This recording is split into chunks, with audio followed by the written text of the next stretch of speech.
Hi guys, Red here, and I am with Bryan Hill, and he does a bunch of writing and a bunch of different stuff, and I'm just really glad you're on my show today. Well, thank you for having me. I know. Pardon me. Alright, so I have a bunch of questions, so let's get down to the nitty-gritty, shall we? Yeah, let's do it. Alright, so what is some of the credits you have? In other words, what are some of the things people may know you for? Recent, you could know me for my my 5-issue run on Detective Comics. That's already out there in stores. I did an X-Men What If that should probably still be on the shelf. Prior to that, let's see, I was the writer of a series called Postal for Image Comics Top Cow that ran for about 25 issues, and I was what we consider the first season. I'm actually working on the second season now. And I've done an image book of my own. It's called Romulus. It's 4 issues. It's in trade now, so some people have read that one. And my film work, well, I've sold a bunch of screenplays, but none of them have really gotten made, except like an old Dolph Lundgren movie from like 1 billion years ago. And I also worked on the last season of Ash vs. Evil Dead. So I think between all of that, most people have heard me from something in that pool. Upcoming, I have American Carnage that comes out in November through DC Vertigo. I have Batman and the Outsiders. It's a new series that comes out in December. Currently, I have a Kiss book that Dynamite is publishing. That the first today, Wednesday. Wednesday for me. I don't know when people are going to hear this. And I am sure I am missing something. Killmonger. I have a Killmonger miniseries upcoming through Marvel that's also debuting in December, I believe. And I write for Titans. A lot of times you've been working for a bit, doing things, and people will hear about you when you do one of those big platform things. So a lot of people had no idea who I was until I started writing Detective Comics.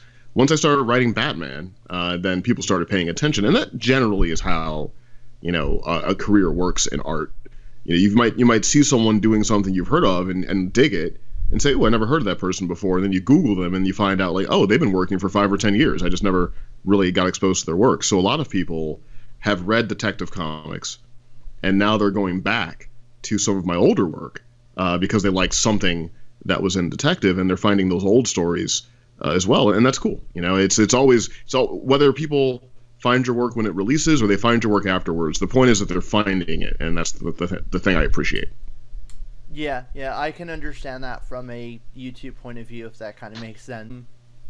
Oh, yeah, like, right? Because, like, at some point you do a video and it crosses some threshold, and then suddenly you get this huge influx of subscribers because one of the videos goes viral. Then people go through your old library of videos and see all the other content you've been doing for, however long you've been doing it. Yeah, exactly. And that's kind of why you have to, like, be comfortable no matter what you do, but, like, just try to branch out and do more than just one thing. And have consistency is the most important thing.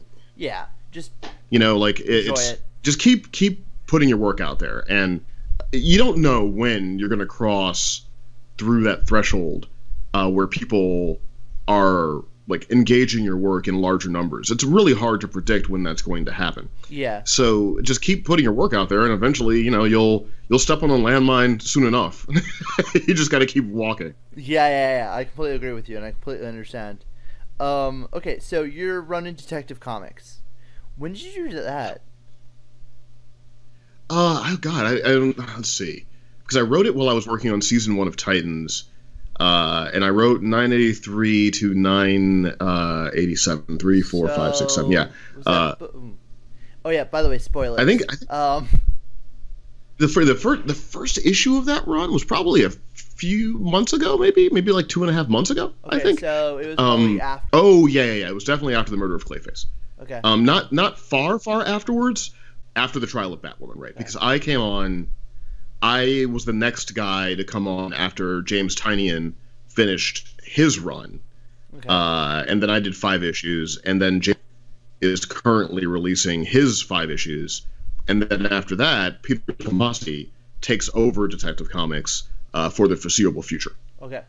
Well, you know, the Titans show is heavily influenced by the books, and we read a lot of the Marv Wolfman stuff. Marv actually came into the room really? A couple times. Oh, yeah. How was that? Let's talk about that. How was that?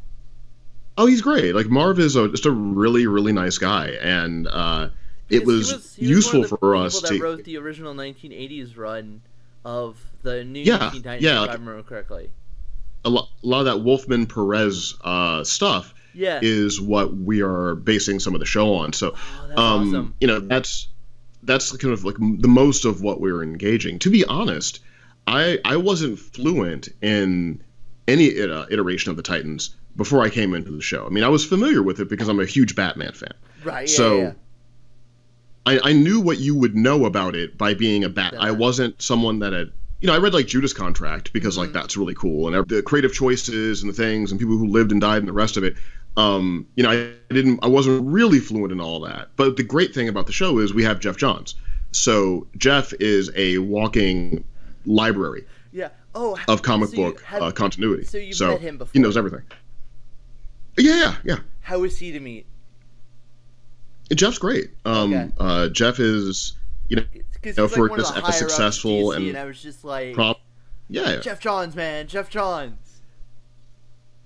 Yeah, I mean, for a guy that's as prominent in pop culture as he is, he's a really approachable guy. I like him very much, and he's taught me a lot about writing and how to approach storytelling and awesome. just kind of how to make it all more effective. So yeah, no, it's been a really, really great opportunity working with people like Jeff Johns, Akiva Goldsman, Greg Walker, you know, what have you. Yeah. Well, no, see, I was really excited for this series. Main reason is because I grew up with the Teen Titans animated series. So I'm like, oh, right. A lot of people, yeah. Yeah, but I also did a lot a of people paper senior year of high school because my English teacher was kind of like, hey, I need to make sure you learn something this year. So I did a research paper about the main differences between the Teen Titans comic and the Teen Titans cartoon. The two sure. media things. And I got down to the nitty-gritty of the characters, the character design, and I looked so much into the 80s cartoon, the 80s comic, and to hear people go, Teen Titans isn't dark, it's like, have you ever read the 80s comic book? Yes, it is. It is not super kid-friendly.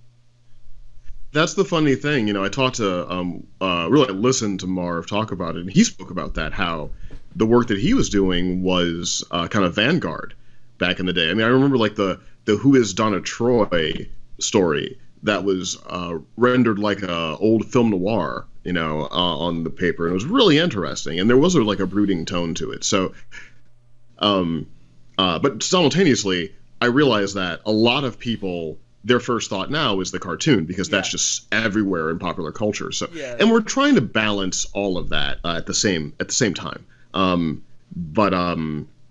You know, I think we're doing a pretty good job of it. And as the show continues to evolve, if people keep watching it, and you know, we can, you know, keep making it. You know, you're gonna see things get incorporated from like everything at some point. So I've seen things offline because of my excitement for this series. It's actually funny because I posted after the first trailer got released back during San Diego Comic-Con. I released a YouTube video talking about it, and I honestly was looking forward to it even back then. I'm like, I don't care what other people say. I'm gonna watch this. I'm gonna have an open mind. I'm excited for it. Dude, this is gonna be cool. And the F Batman line just made me laugh more than, oh no, what happened? It's like, okay, look more into it besides just one line you hear on a trailer. There's more to this story. Well, sure, you know, and Dick Grayson is we treat him like a human being, and human beings have a kaleidoscope of emotions, right? They're not just one thing all the time. And let's be honest about things. I think at every point, whether it's your real parent, your biological parent, or someone that is like a parent to you, you get frustrated with them at some point, right? Yeah. Like, I mean, that's just real, right? So, you know, one thing that Dick says in a moment doesn't encompass all of Dick's feelings about a thing, but I think the marketing department deliberately wanted to get people talking about it, and it kind of worked, you know. I mean, whether people were angry with it or thought it was cool, whatever it was, it did bring a lot of awareness. So, you But I think in the context of the show, you'll see that it's definitely measured with a lot of other stuff that's going on. It's kind of hard to isolate that one thing and say, like, this is the whole show, Yeah, it's like, no, there's more but to it. that's what social media does. Yeah. Okay, so how is it working with the actors trying to portray your script to the small screen per se, and trying to like perfect it like you have it in your mind when you're writing it? Well, when you work in television, you work on the scripts before the actors start making it, right? So you've already kind of done some writing before production starts. And then when production goes, not every time, but some of the time, when your script is getting shot, you go to set and you're there to observe what's happening, mainly just to make sure that everything that's been agreed upon in the script is getting executed by the director of that episode. In this case, we have a great group of actors. They're all very enthusiastic and they get along very well, which is helpful when you're trying to do a story of a team. It can be difficult if actors don't get along and they have to fake a camaraderie, but these actors do get along, and that's excellent. And Brenton is a good leader, I think, just in terms of being, probably the more prominent actor that we've got in the show. He's good at kind of bringing the best out of himself and bringing the best out of other people. So, he's just very interested in the craft of acting. He is an actor with a capital A, really. Oh, yeah. Sometimes you have people that are, they're charismatic and they like it and they have fun with the job, but they're not really interested in peeling back the layers of a character or building a nuanced performance. And Brenton is a dedicated actor. And that's the best thing that you can hope for, because you want someone who's going to put their all into something, because it makes you as a writer do more work on the page. And it was a really good, synergistic effort, I think, between everyone up there. I had a lot of fun. I was in Toronto for about 6 weeks because my episode shot back to back. So I had to just stay the entire time. And I really enjoyed being up there with the production team and hanging out with the actors and kind of watching the directors. I got to work with 2 different TV directors at the same, for each individual episode, and that was great. Yeah, it was just a really rewarding experience, for sure. Speaking of, which episodes did you work on, writing-wise? I believe the numbers of them are 5 and 7, as I understand. So because episode 2 just came out, your episode should be coming out in like a month or 2? I don't know. Yeah, a little less. Probably maybe 3rd week in November, maybe. What do you think of the old cartoon of Teen Titans? Oh, I think it's cool, man. It's really energetic, and they managed to cram in a lot of story into short running times, and I admire that. It's hard to do story in that format because you don't have a lot of time, and you have to develop characters, and you have to have a beginning, middle, and an end. So it is much more difficult than it can seem when you're watching it, and I thought it was an impressive thing. When I started writing detective, even though I've been a huge Batman fan since I was like 7, I did refresh myself in some of the Batman stuff I hadn't watched. So I watched Year One and the Dark Knight Returns films, and Gotham by Gaslight. I remember being a huge fan of the Mignola book when I was a kid. My favorite comics were always the ones that weren't in continuity.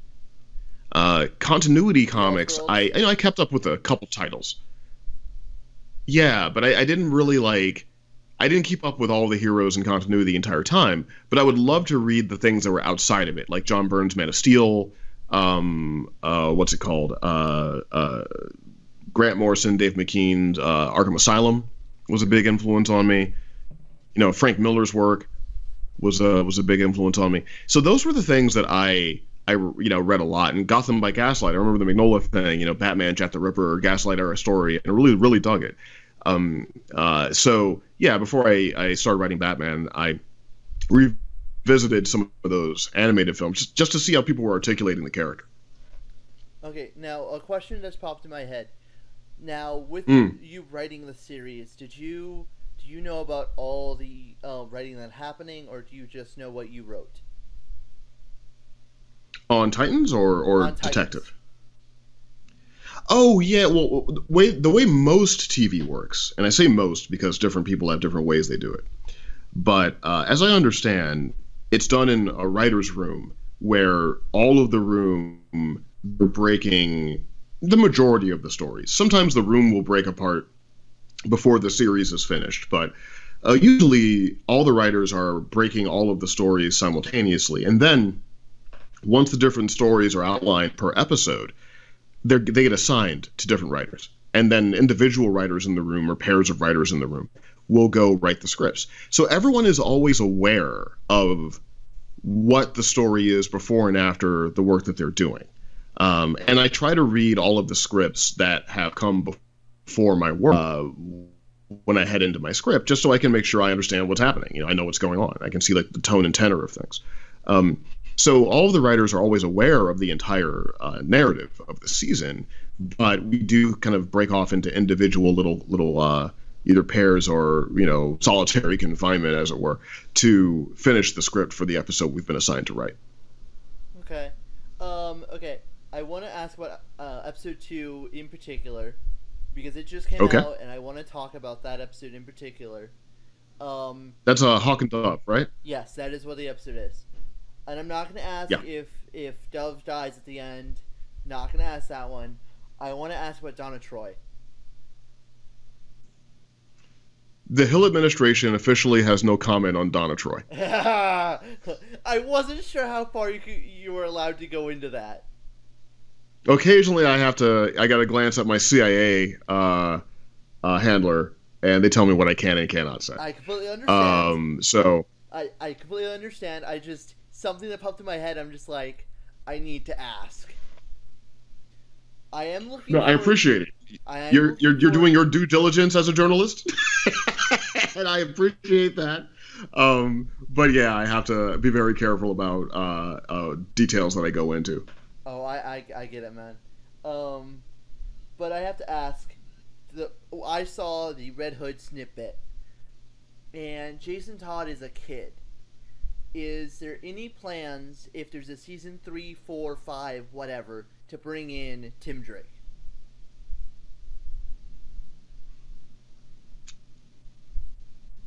I mean, to be completely honest with you,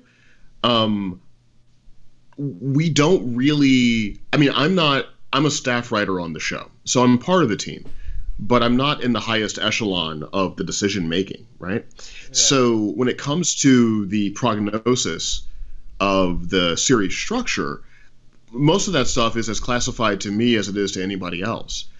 So I can't confirm or deny it because I've never been invited to that conversation. You know, when you're rising up the ranks of television writing, which I kind of am right now, a lot of your task is working on a need to know basis. So when it comes to what's going to happen or what may or may not happen in the future, I just frankly don't have that information. I can tell you as a character, I like Tim Drake, just personally, like from the comics, I think he's pretty cool. But yeah, I don't know what those plans are. You'd have to try to find Jeff Johns and ask him. Then he might say what you said about Donna Troy. I've learned from my master well. All right. I'm just. Those are like some of my favorite characters, especially Tim Drake. Okay, is there any character you would love to bring into Titans? Possible / not possible that you just would love to bring in, just for your fun of it? I haven't really given it a lot of thought. I'm always looking for an excuse to write John Constantine. I was so my general question, when anyone ever asks me like, well, what DC character would you like to write in any format, whatever, I always say John Constantine, because I feel like if I keep saying John Constantine enough, eventually DC will have to give me something. No, if you say him 3 times in a mirror, Matt Ryan will pop up. Matt Ryan will pop up, right? That's how it works, yeah? Yeah. So, yeah, dude, my auto response to any question about which DC character I like to write, it's always John Constantine. Man, he has recently become one of my favorite DC characters, like right below the Bat family. Yeah, he's great.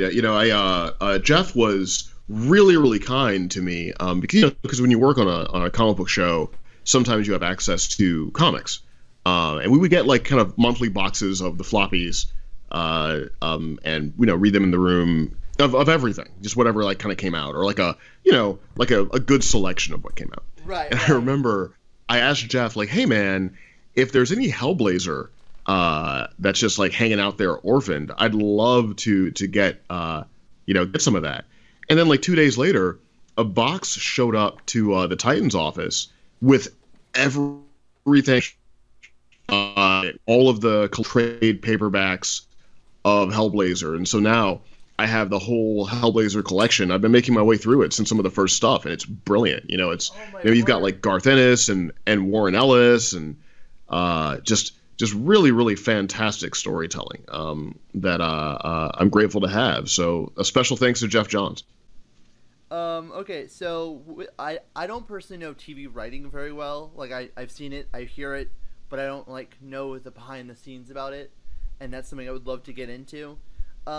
Sure. With writing, is there rules that you were given, like, hey, you can't do this, or hey, to do this, or etc.? No, we weren't. I mean, on my 2 television writing experiences, Ash vs. Evil Dead and Titans, I've had very, very good, encouraging, and collaborative environments where we weren't told what not to do at all. I mean, we would have an idea, and then someone would say, well, what if you refine it into this? Or maybe the idea you have gives rise to a better idea. That happens all the time. Yeah. But yeah, we weren't really confronted with a lot of rules about the do's and the don'ts. I think that kind of stuff probably happens more on the longer running shows. Like a cop procedural that's been on television for 10 years. My guess is they have a pretty detailed kind of rule set of what you do and you don't do on a show like that. I would think maybe like a Law and Order might be like that, or like a Grey's Anatomy might be like that or something. I've never worked on one of those like 8-year and 9-year shows. So I don't know exactly what that experience is like, but on the stuff that I've done, mostly it hasn't been like network stuff. It's been either on the streaming service like Titans, or it's on cable like Evil Dead. And I feel like there's a bit more freedom there, a little bit more risk taking there. But I think the kind of thing, like that would probably happen with something that was more of a cultural mainstay, like a Hawaii 5-0 or something.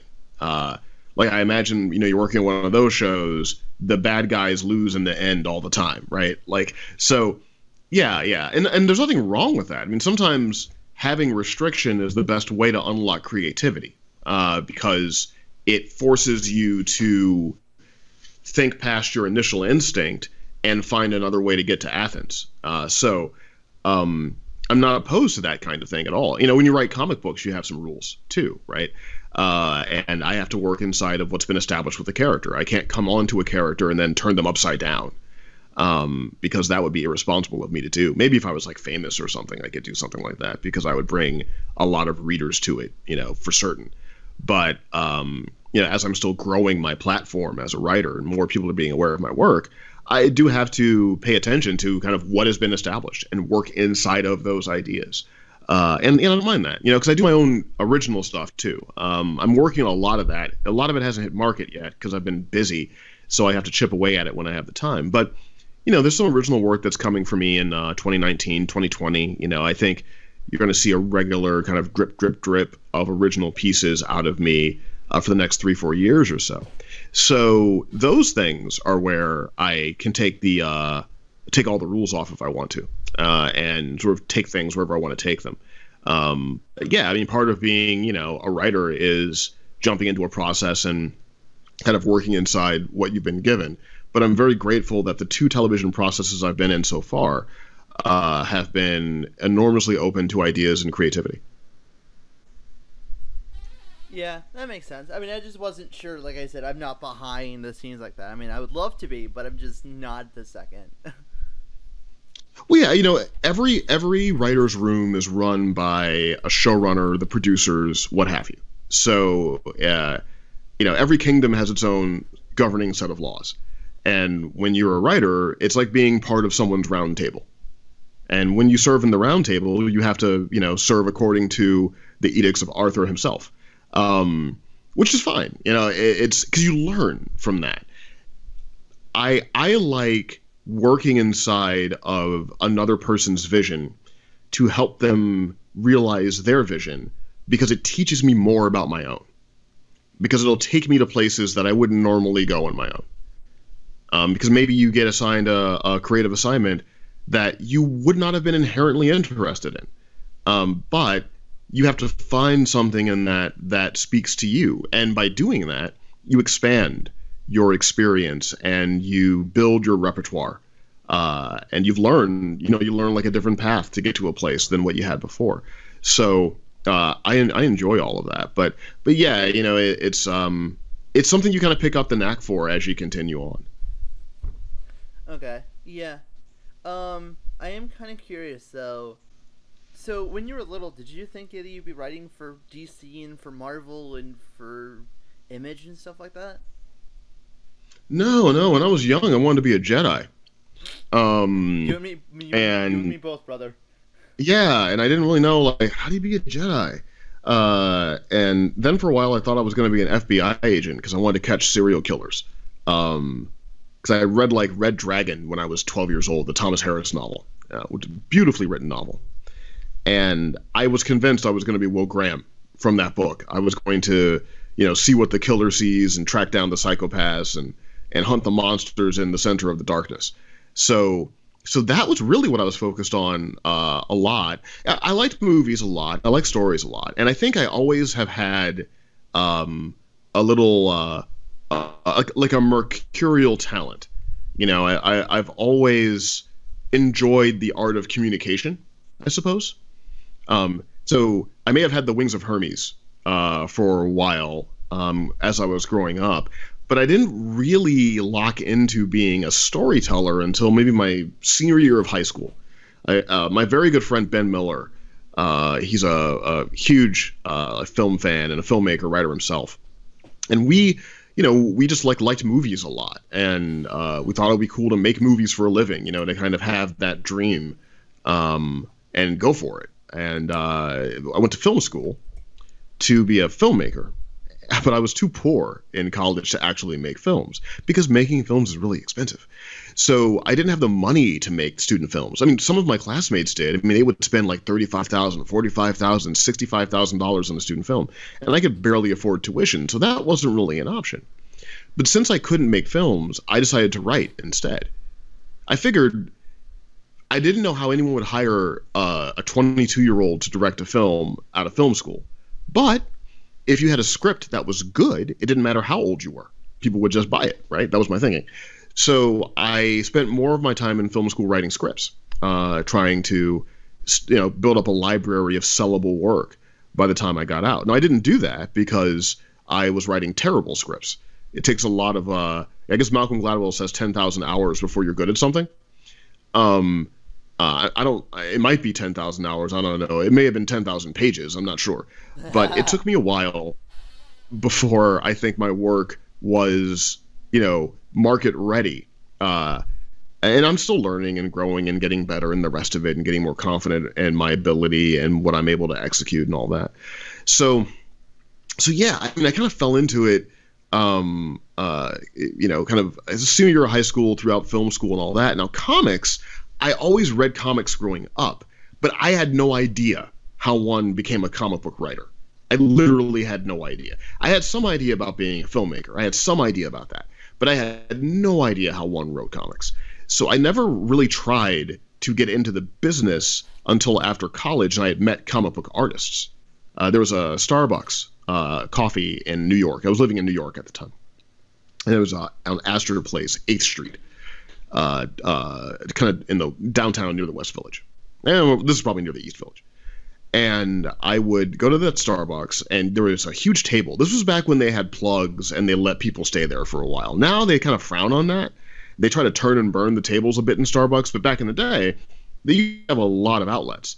So artists would go to Starbucks with their lighting tables. They're like these glowing, you know, they had a little fluorescent bulb in them, and you could put the paper on top of it, and you could do your art. And they would go there, and they would plug in their stuff, and they would just draw comics. So I would hang out with these guys, and you know, these guys are all pros now, like Nelson Blake II, Chris DeBari, Afua Richardson, Chris Cross, Damian Scott. Like, you know, these people all are pros now with a long list of credits. But we were just kind of talking and going over story, and that's when I met a couple of comic book editors. But comics told me no for about a decade. You know, there was a 10 years of me pitching and getting rejected, and pitching and not even getting a response, and getting meetings and being told that I would never be able to do it by people who worked at Marvel and DC. You know, so I went through all of the stuff that you go through. And that's why I tell people not to pay any attention to the voice of adversity, because we all hear it and it's always wrong, right? So, you know, I heard everything, every bit of discouraging, you know, opinion, every discouraging word you could hear on the way to becoming a professional storyteller, I heard more than once. But I'm a Taurus, so I'm very stubborn, and I have a lot of will behind my action. And I decided that my will was going to be stronger than the adversity trying to stop me. And eventually I met a couple people. I had a bad experience with an indie publisher, but that led me to friends over at Top Cow. And Top Cow published some of my first work, and I became good friends with Matt Hawkins, and he gave me more opportunities, and more people saw my work, and so on and so forth. So yeah, I fell into comics, I guess, but I also fell into comics after about 10 years of banging my head against the wall. And is Raven and Beast Boy going to be a thing, or you don't know, or you're not allowed to say? The Hill administration has no comment at this time. I figured as much. Starfire and Robin? The Hill administration has no comment at this time. That's what I kind of expected. We have a few minutes left. Is there anything that my fans can check you out on, or is there anything you would like to end on? Well, you know, pay attention to Batman and the Outsiders. Issue 1 comes out in December. So I think your fans of your channel will probably be into that. Beyond that, you can find me on Twitter at Bryan Edward Hill. That's Bryan with a Y, at Bryan Edward Hill. I keep my DMs open. If you have writing questions, feel free to ask. Besides that, you know, just keep working, keep writing, you know, be kind to each other, and take care. All right, guys, you heard him, and I'll see you guys next time. Goodbye.